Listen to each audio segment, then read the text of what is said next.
Salut tout le monde, encore une petite vidéo sur les harmoniques 2020 et là notamment sur la lune. Effectivement, il n'y a pas eu de nouvelle lune. Il manque une vidéo de lunaison, je l'avoue. Je vous ai balancé toutes les vidéos des principes de la réforme et j'ai pas trouvé opportun de mettre en plein milieu de tout ça une vidéo de lune. Bon. Pour ceux qui en attendaient une, je vous fais mes excuses. Je ne suis pas parvenu à arranger le planning de manière à faire une vidéo et voilà, j'étais vraiment à fond dans la réforme. Mais je vais reprendre tout ça. J'ai même été un peu plus loin, je suis même allé un peu plus loin. J'ai même été, c'est pas du tout français, je suis allé plus loin puisque j'ai remarqué des choses sur les prochaines lunes jusqu'à la fin de l'année et il me semble important de vous en parler. Les harmoniques fonctionnent avec les chiffres et avec les calendriers. Il se trouve que vous avez pu remarquer, ceux qui ont suivi les nouvelles lunes et pleines lunes en 2019 déjà, vous avez remarqué qu'il y avait des redondances, des signes qui revenaient régulièrement. La lune en mars, avril ou mai, c'était souvent la même chose, et là en 2020, c'est très marqué. La dernière fois, je vous ai parlé du miroir, de l'Orient et du scarabée. Voilà, c'était la dernière pleine lune. Eh bien, je vais réitérer, c'est encore pour le 8 avril, le miroir, l'Orient, le scarabée. Et puis, alors, ça sera aussi le cas en mai, le 7 mai, miroir, Orient et scarabée. En juin, ce sera oracle, foudre et phénix. C'est intéressant. Mais en juillet, on revient au miroir, Orient et scarabée. En août, c'est à nouveau l'oracle, la foudre et le phénix. Et en septembre, alors si mes souvenirs sont bons, en septembre aussi, oracle, les foudres et phénix. Et puis alors après, oracle encore. Voilà. Bon.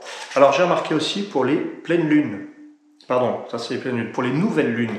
Les nouvelles lunes, on va avoir à la fin du mois d'avril, on va avoir Lotus ascendant prophète. Fin mai, on va avoir Lotus ascendant prophète. Fin juin, Lotus ascendant prophète. Le 20 juillet, Lotus ascendant prophète, et c'est en août qu'on a l'arbre ascendant prophète. Bon, c'est un peu toujours la même chose, puisque ce sont les mêmes principes. Et alors, par contre, en septembre, on a l'Occident noir ascendant phénix blanc.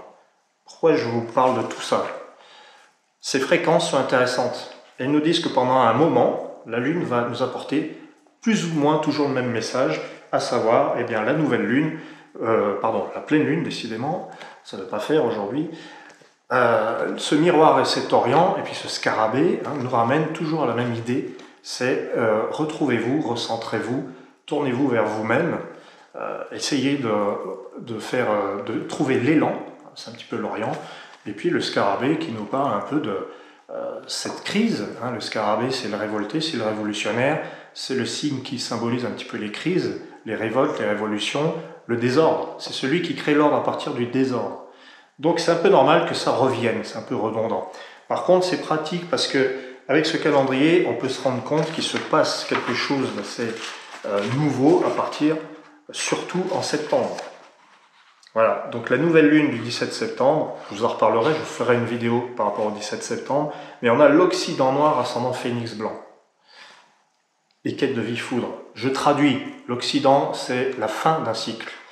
Le phénix blanc, alors en plus en blanc, alors là il est vraiment question d'un nouveau départ, d'une nouvelle naissance. Et la quête de vie, c'est la foudre, la transformation.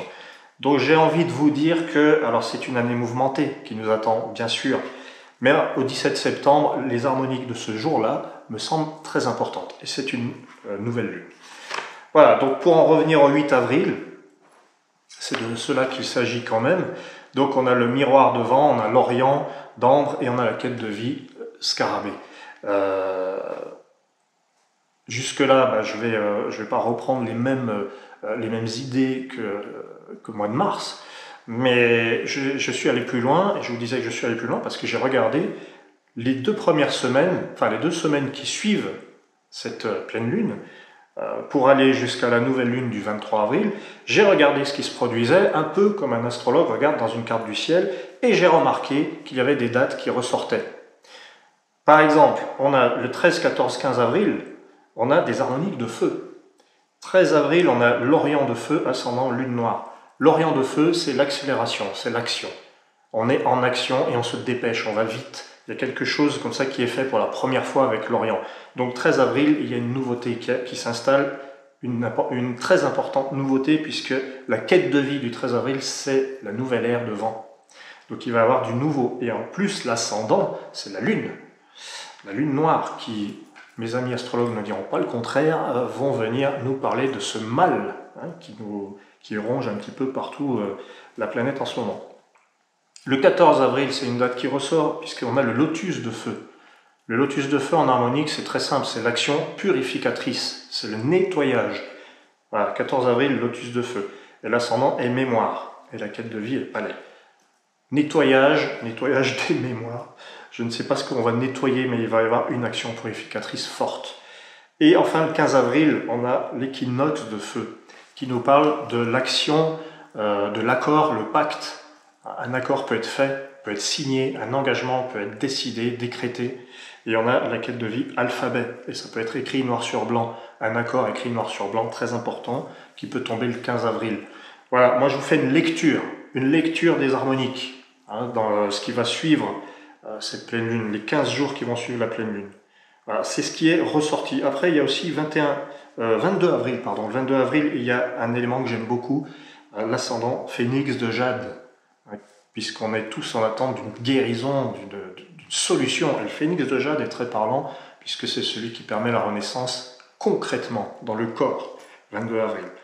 Voilà, je vous ai donné plein de dates. Je vais faire comme ça maintenant. Après, attention, conservez votre discernement. C'est le plus important. En cette période, il y a beaucoup de gens qui sont dans une attente, qui ont besoin de réponses. Moi, je vous donne des pistes, je vous lis mes symboles, ce qu'ils proposent. Et voilà, maintenant, je suis comme vous, dans l'attente d'une amélioration, dans l'attente de bonnes nouvelles, dans l'attente de belles choses.